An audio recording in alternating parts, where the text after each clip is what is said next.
जब आप भगवत भजन करते हैं तो एक तेज प्रकाशित होता है। उसकी वाणी को, उसकी दृष्टि को, उसके भाव को कोई दबा नहीं सकता। शौर्य और धैर्य, बड़े से बड़ा विषय भी उसको विचलित नहीं कर सकता। ये दो पहिए हैं इस रथ के। सबसे बड़ा धैर्य जो रसेंद्री और जनेंद्री को काबू में कर ले, वही धीरजवान कहा जाता है, वही धैर्यवान कहा जाता है। किसी भी प्रकार का दबाव तुम्हारे हृदय में लक्ष्य से हटने की वृत्ति न पैदा कर पावे, सबसे बड़ा शौर्य। धैर्य, रसेंद्री और जनेंद्री, और सब छोड़, दो बात पकड़ो। रसेंद्री और जनेंद्री, ये दो तुम्हें विचलित न कर पावे तो मानो रथ के पहिए तैयार हो गए आपके। किसी भी संबंध का, किसी भी पद का, किसी भी दुख सुख का प्रभाव ऐसा तुम्हारे हृदय में ना पड़े कि तुम अपने आराध्य देव से हट जाओ, और रसेंद्री जनेंद्री के भोग तुम्हें विचलित न करें। ये दो पहिए हैं रथ के। सत्य और सदाचार, ये रथ में जो ध्वजा फहराता है उसका डंडा और ध्वजा है। आपके आचरण पवित्र होने चाहिए। उठना, बैठना, बोलना, हंसना, खेलना, खाना शास्त्रीय सिद्धांत के अंतर्गत होना चाहिए। मनमानी नहीं, जा मन आया खा लिया, जा मन आया जैसा आया व्यवहार कर लिया, ऐसा नहीं। साधक ऐसा नहीं होता है। परमार्थ का योद्धा ऐसा नहीं होता। हर कदम सावधानी से, तस्मात् शास्त्रम प्रमाणम कार्याकार्यो व्यवस्थित हो, क्या व्यवहार करना चाहिए, क्या नहीं करना चाहिए, यह शास्त्र प्रमाणित होना चाहिए। और सत्य, सत्यशील अर्थात सत्य और आचरण पवित्र, ये मानो हुआ रथ का वो दंड और ध्वजा। बल, ये भगवत बल होता है। कैसे चल पाएंगे, पूरा जीवन है, हमें तो लगता है कहीं हम गिर ना जाएं, बड़ा कठिन दिखाई दे रहा है, तो आप चलने की बात सोच रहे हैं इसलिए। अगर आप नाव में बैठे हैं तो आपको क्या परेशानी है। आचार्य गुरु के चरणों का आश्रय लेकर भगवद आश्रितात्म समर्पण किया हुआ, ये बात ही नहीं उठती कि मैं गिर न जाऊं, मैं कहीं ना चल पाऊं, मुझे लगता है मैं चल नहीं पाऊंगा। ये निर्बलता उसके हृदय में होती है जो अहम से चलना चाहता है। अपने को चलना क्या है, गोद में बैठे हैं अपने गुरु के, अपने आचार्य के प्रताप में, अपने इष्ट देव की कृपा में बैठे। हम कोई चल रहे हैं क्या, यहां तक हम चल के आए हैं क्या, गोद में उठा के लाए प्रभु, ऐसे करुणा करके। नहीं तो इतनी फांसियां, इतनी जंजीरें बंधी हुई थी मोह ममता आसक्ति की कि काटना मुश्किल है। हमें तो गोद में उठा के लाया गया, अपने सब उसी में है, देख लो। तो ये बल होना चाहिए। मेरे प्रभु है ना, मेरे गुरुदेव है ना, हाँ, मेरे बल से वृंदावन, ये कभी निर्बलता नहीं। माना हम दोषी हैं, हमारे अंदर विकार हैं, हम वैसे भी किसी कार्य के नहीं हैं, परमार्थ की बात क्या, तो मेरे प्रभु का बल मुझे खींच रहा है, वो मुझे बढ़ा रहा है। अब मुझे क्या प्रश्न करना, मैं चल पाऊंगा कि नहीं चल पाऊंगा। तुम चल के आए हो यहां तक, तो फिर तुम बहुत बड़े तपस्वी, सत्यवेत्ता, निर्विकार थे, जो तुम्हें पसंद किया प्रभु ने। अरे हमें पसंद किया, किसी योग्य नहीं थे इसलिए। अब हमको अपनी योग्यता थोड़ी दर्शानी है, तो आपके हैं प्रभु, आप देखो। यह है परमार्थ के पथिक का बल और विवेक। इस बात पर रखना, मेरे प्रभु है ना, वो सब संभाल लेंगे। दम, इंद्रियों का वश होना, ये इस रथ के घोड़े हैं। बल, विवेक और दम, परोपकार की भावना, ये चार प्रबल घोड़े हैं जो हमें विजय दिलाते हैं। बड़ी तेजी से परमार्थ यात्रा में ये चलते हैं। क्षमा और दया, समता रूपी डोरी से रथ में जोड़े हुए हैं। हर घोड़े को जो लगाम के द्वारा खींचा जाता है, क्षमा, इस मार्ग के पथिक को क्षमा रूपी डोरी से इन घोड़ों को बांधना है। कोई अपराध, भगवान तुम्हारा मंगल करे। दया, दूसरों को सुख देने की भावना, परोपकार।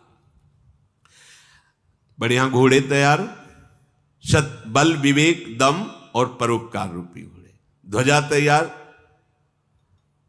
पहिए तैयार, अब हमें सारथी चाहिए। खास बात इस युद्ध में सारथी की है। युद्ध में अगर सारथी ठीक नहीं हुआ तो सब ठीक होने पर भी वो गलत दिशा में ले जाए तो बैरी मार सकता है। सारथी प्रवीण होना चाहिए। तो इस रथ में परमार्थ के पथिक का सारथी कौन है? ईस भजनु सारथी सुजाना, बिरति चर्म संतोष कृपाना। अपने आराध्य देव का अंतर रहित निरंतर चिंतन, ये चतुर सारथी है, विजय दिलाने वाला। बस सारा का सारा इस युद्ध में मार्ग में चलने वाले पथिक का जो मंगलमय विधान है, विजय श्री, वो सारथी के ऊपर टिका होता है। सारथी कौन है हमारा? ईश भजन सारथी सुजाना, बहुत ही जानकार, युद्ध में विजय दिलाने वाला।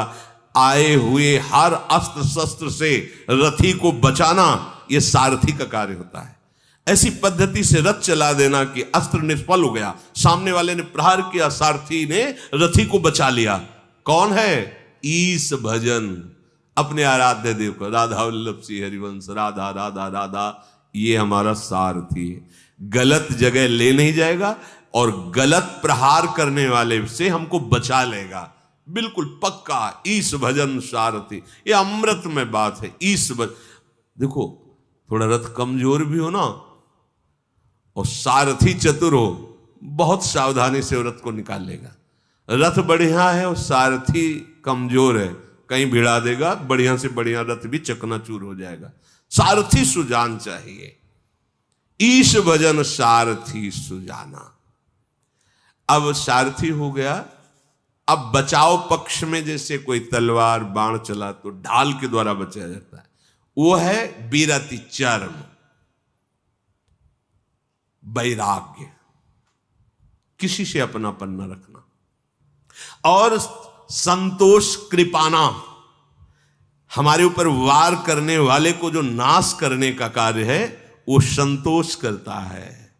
संतोष है भारी तलवार, हर परिस्थिति में हम राजी हैं उसी में जिसमें तेरी रजा। अरे महापुरुषों को अद्भुत अद्भुत निष्ठा, संतोष हर परिस्थिति में। ये तलवार है, हर पीड़ा को काट देगी, हर प्रहार को निष्फल कर देगी।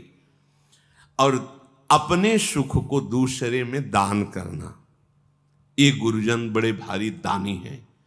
इनसे बड़ा कोई दानी त्रिभुवन में नहीं है, क्योंकि सब लौकिक दान करते हैं। गुरुदेव नाम सुकृत धन अपनी जीवनी, गुरुदेव जैसा कृपालु कौन हो सकता है?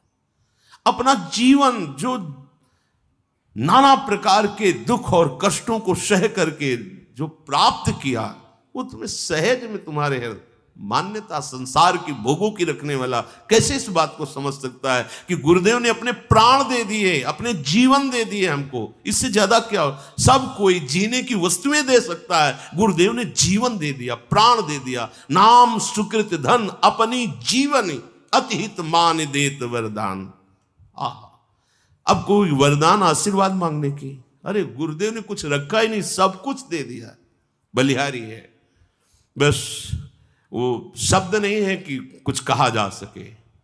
और ऐसे दानी देने के बाद यदि आप उनका स्तवन करें कि आपने कुछ दिया, तो डांट करके हटा देते हैं, बेकार की बातें करते। चलो, स्तुति भी नहीं सुनना कि जय गुरुदेव आपने, ये नाटक की जरूरत क्या है? चलो बाहर चलो।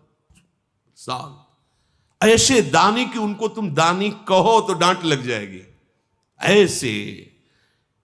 तो ये जो संतोष रूपी धन है, संतोष रूपी तलवार है, ये इस युद्ध में विजय प्राप्त। हर बात में संतोष, जोई जोई प्यारो करे सोई मोहि भावे। जय हो आपकी प्यारे, आप जैसे राजी रहो उसमें मैं राजी, ये परमार्थ है। और दान, ये फरसा है, ये सब कुछ काट देता है जितने विकार है। गुरुदेव ने जो हमें दान किया ना, नाम, उसके बदले में क्या दे सकते हैं? हमारे प्राण तो विषयों में फंसे हैं, इनको प्राण दे देना कोई खास बात हुई क्या? उनके प्राण और प्राणनाथ चिदानंद में, मेरे प्राणनाथ श्री श्यामा ही में न जान पड़े कान है कि प्राण है, अर्थात प्राण भी चिदानंद और प्राणनाथ भी चिदानंद, वो उन्होंने दे दिया। प्राण और प्राणनाथ दोनों दे दिए, इससे बड़ा और क्या? और बुद्धि प्रचंड शक्ति है विश्व विजय करने के लिए।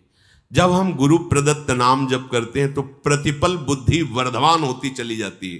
सेवक जी महाराज ने सेवक वाणी के 11वें प्रकरण में सजियत हरिवंश चंद्र नामोच्चार, जब हमारे हृदय में गुरु प्रदत्त नाम का निरंतर रिटर्न होगा तो आगे क्या है? वर्धित सदा सुबुद्धि रसिक अनन्य प्रधान सतसाधु मंडली मंडनो जयति। निरंतर नाम जपने से सुबुद्धि सदा बढ़ती रहती है। अब वो इतनी प्रचंड बुद्धि हो गई, एक क्षण में भस्म कर देती। कोई भी चिंता, कोई भी शोक, कोई भी भय उसे सता नहीं सकता। अब अनुभव रूपी धनुष प्रकट हुआ और निर्मल पाप रहित अचल स्थित दृढ़ ये तर्कस प्रकट हुआ और मन का वशीभूत हो जाना, अहिंसा, नियमों का दृढ़तापूर्वक पालन करना, ये उसमें बाण है।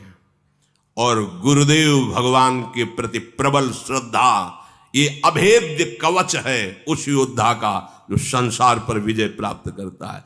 गुरुदेव भगवान का दासत्व, गुरुदेव भगवान के प्रति प्रबल श्रद्धा, ये अभेद्य कवच है। इसके समान विजय प्राप्त करना किसी दूसरे रथ में सामर्थ्य नहीं है।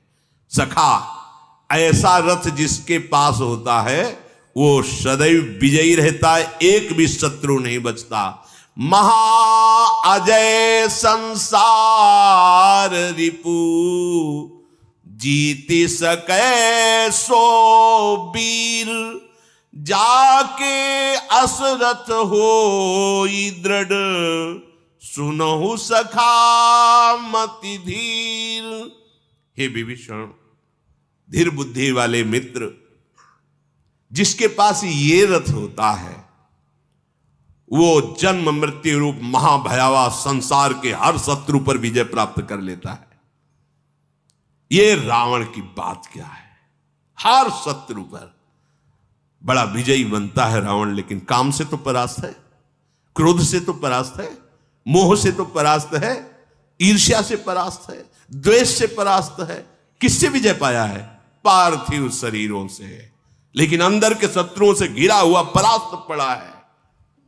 भगवान इसलिए ये रावण क्या, ये रथ जिसके पास है वो महा अजय, जिसे जीता नहीं जा सकता। संसार रिपु, संसार रूपी दुश्मन जीत सके सो वीर, वही बड़ा बलवान है जो जीत विषम संसार कीर्ति जग विस्तर है। ये इस रथ से होता है।